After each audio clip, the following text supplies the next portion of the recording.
কেমন আছেন সবাই? আমি আজকে আবার নতুন একটা ভিডিও নিয়ে আয়া পড়ছি। তো আজকে হইছে রবিবার। তো রবিবার যেহেতু স্পেশাল কিছু একটা তো রান্না করুম। তো আমার জামাই নিয়ে আইছে মাংস। তো এখন মাংসগুলি রান্না করব। মাংসগুলি ধুইয়া ভালো করে দেখো লবণ হলুদ দিয়া মাইখা লইছি। এখন কড়াই বসাইছি। কড়াইটা গরম হইলে তেল দিছি। তেলটা একটু বেশি করেই দিমু।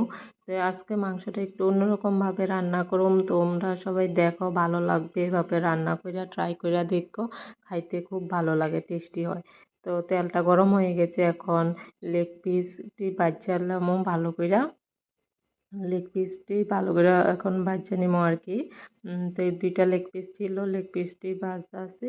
আর লেগ পিস আর সবগুলি মাংসই ভাজলামও একসাথে। তো একটু ভালো করে লাল লাল করে ভাজা নিমো। ওইভাবে ভাজা ভেজে মানে ভাজা রান্না করলে খুব খাইতে ভালো লাগে। তো এখন এগুলি ভাজতেছি দেখো। লেগ পিসগুলি আলুও ভাজা নিছি। তো সবগুলি ভাজা হয়ে গেছে। তো এখন নামাইছি আর কি। আর আর তেল দিতাম না, তেলটা তো একটু বেশি করে দিছি। তো আর তেল দিলাম না। এখন দুইটা শুকনা লঙ্কা, দুইটা তেজপাতা দিছি।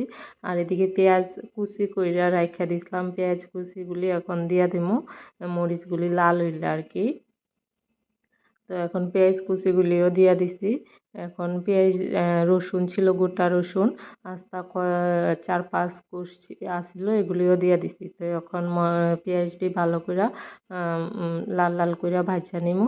আর এখানে মশলাটা করবো কাঁচা লঙ্কা, আদা, পেঁয়াজ, একটা টমেটো দিয়া এখন এটা পেস্ট করে নিমু আর কি। মাংসের মধ্যে যা মশলা দিতে হয়, তো মশলাটা আমি পেস্ট করে নিছি।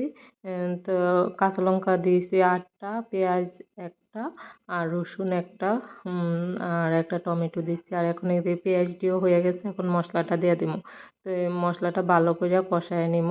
এটার মধ্যে জিরা গুঁড়া, ধনিয়া গুঁড়া, গুঁড়া লঙ্কা সব কিছু একসাথে দিয়ে দিব। দেখো কি সুন্দর লাগতেছে, কালারটা কি সুন্দর আসছে। তো 2 চামচ জিরা গুঁড়া, 2 চামচ ধনিয়া গুঁড়া দিছি। মাংসটা বেশি না, 700-800 হইব। তো 2 চামচ লঙ্কা গুঁড়োও দিছি। আর লবণটাও একবারে দিয়ে দিব। লবণ, হলুদ গুঁড়ো সব কিছু একসাথেই দিয়ে দিব আর কি। দেখো কি সুন্দর কালারটা আইছে। এইভাবে মশলাটা কষিয়ে নেব। তো মাংসগুলি ভাজার সময় যেহেতু লবণ দিছি পরিমাণ অনুযায়ী, এর লেগে ওখানে 1 চামচ দিছি, আর দিতাম না। এখন মশলাটা ভালো করে কষামো। কি সুন্দর তেল ছাড়ছে দেখো। মশলাটা কষানো হয়ে গেছে। এখন মাংসটি দিয়ে দেবো। মাংসগুলিও যেহেতু ভাজা আগেই ভালো করে ভাজা নিছি, তো বেশিক্ষণ কষাইতে হইতো না। তো মশলাটার মধ্যে ভালো করে মিক্সড করে নিয়েছি। দেখো কি সুন্দর তেল ছাড়ছে। মোটামুটি ভালো করে কষিয়ে নিমো আর কি।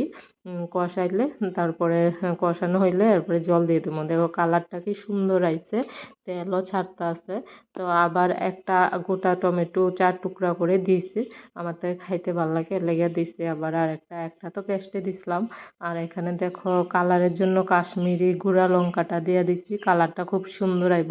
এমনি কালারটা খুব সুন্দর আইছিল, তারপরেও একটু দিছি একটু কালারটা লাল লাল আসার লাইগা। আর দেখো কি সুন্দর মাংসটা কষানো হয়ে গেছে, তেল ছাইড়া দিছে। তো এখন জলটা দিমু, জলটা পরিমাণ অনুযায়ী দিমু। মাংস কম তো জলটাও বেশি দিতাম না।